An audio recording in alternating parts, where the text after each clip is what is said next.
Hala, hala, mag-ingat kayo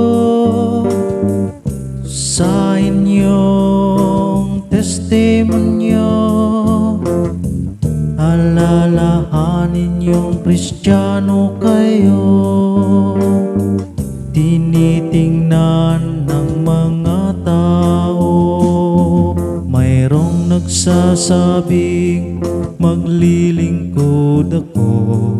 Ang buong buhay isinusuko, ngunit pagkalipas ng ilang linggo, ang sabi niya'y tisod-tisod ako. Hala, hala, mag-ingat kayo sa inyong testimonyo. Alalahanin yung Kristiyano kayo.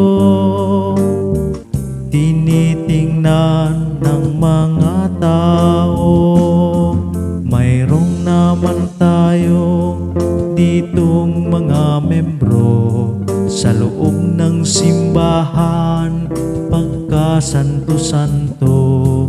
Ngunit sa kanilang bahay, ang sabi ng lolo, ang ugali daig pa sa kabayo. Hala, hala, mag-ingat kayo sa inyong testimonyo. Alalahanin yung Kristiyano kayo. Tinitingnan ng mga tao, mayroong Bible woman ayaw mag-asawa ng isang pastor.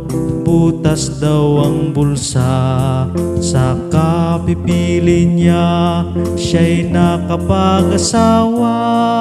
Isang lasinggero, binubugbog pa siya. Hala, hala, mag-ingat kayo sa inyong testimonyo. Alalahanin yung Kristiyano kayo.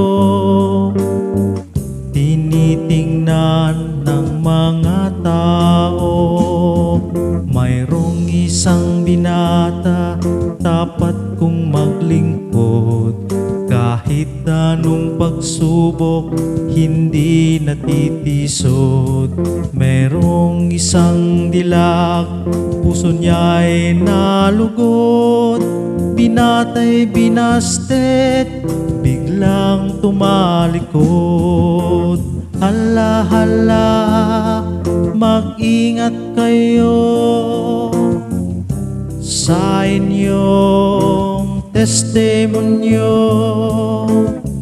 Alalahanin yung Kristiyano kayo.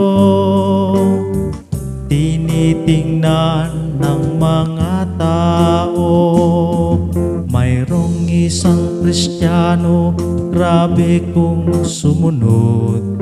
Kahit utos ng pastor at utos din ng Diyos, ngunit nakaproblema, paniniwala niya'y nasubok. Kristiyanong nag-backslide, pinalo ng Diyos.